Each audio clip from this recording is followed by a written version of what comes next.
खबर पर नजर डालते हैं। मध्य प्रदेश के गृह मंत्री नरोत्तम मिश्रा ने किसानों के बहाने पश्चिम बंगाल की मुख्यमंत्री ममता बनर्जी पर बड़ा हमला बोला है। नरोत्तम मिश्रा ने आरोप ये लगा दिया कि बंगाल में माफिया राज है। सीएम ममता बनर्जी केंद्र की योजनाओं की अनदेखी कर रही हैं, जिसका खामियाजा बंगाल के किसानों को भुगतना पड़ रहा है।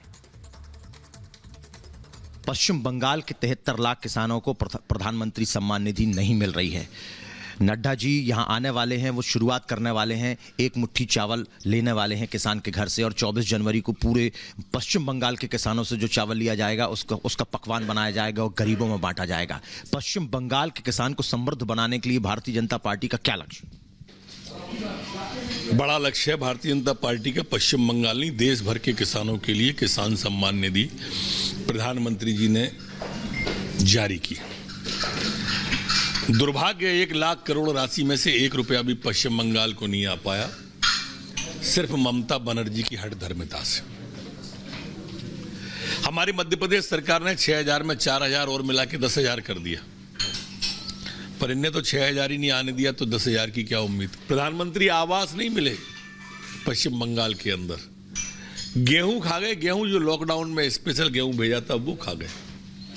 तो सरकार नहीं है, यहाँ माफिया राज है। 43 दिन हो गए हैं दिल्ली की बॉर्डर्स में किसान बैठे हुए हैं। आज उन्होंने ट्रैक्टर मार्च भी निकाला है। सोनिया गांधी ने आज पत्र भी लिखा है कि ये निष्ठुर सरकार केंद्र की जो है वो हठधर्मिता पर उतारू है और किसानों की बात नहीं मानती। कि इसमें इस काला कानून जो कह रही है सोनिया जी, बताएं काला क्या है, बताएं। तो वो कल्पना और संभावनाओं पर चर्चा हो रही है पूरे आंदोलन में। इस कानून जो कानून आया उस पर बात ही नहीं कर रहे, उस पर तो कह रहे हैं वापस ले लो, बस ये बात हो रही। एमएसपी हम कह रहे हैं बंद नहीं करेंगे, वो कह रहे हैं कि बंद हो जाएगी। मंडियां वो कह रहे हैं बंद हो जाएंगी, हम कह रहे हैं बंद नहीं होंगी। तो हमें बताओ तो भाई, कल्पनाओं पे अगर ऐसा होगा तो ऐसा होगा। घर के नहीं मरते तो पूरे हिंदुस्तान में मेरे परिवार की खटिया बेचती, ऐसी संभावना। नहीं मरते तो बिना खम्भे के आसमान टिकाए अगर गिर गया तो, इन संभावनाओं पे बात हो रही है। पश्चिमी उत्तर प्रदेश में देखने को मिला था, हालांकि बाकी के देश में किसानों का आंदोलन नहीं, कहीं नहीं है देश में। बाकी के देश का किसान टुकड़े टुकड़े गैंग को समझता है।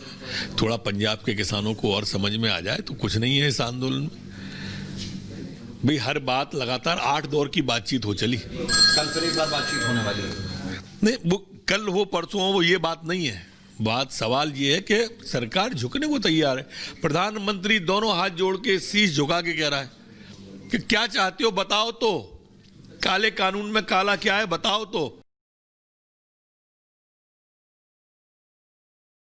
बंगाल में लगातार टीएमसी छोड़ छोड़ के लोग जा रहे हैं बीजेपी में। शुभेंदु अधिकारी आ गए और भी कई बड़े लोग हैं वो आ रहे हैं। एचएम कह चुके कि चुनाव आते, अमित शाह जी बोल चुके अकेली रह जाएंगी ममता दीदी, कोई नहीं मिलेगा। आप मानो पत्ते की तरह उड़ेगी इस बार तृणमूल कांग्रेस, तृणके की तरह उड़ेगी तृणमूल। पब्लिक जब खड़ी हो जाती है ना, कार्यकर्ता नहीं थे वो, पब्लिक थी।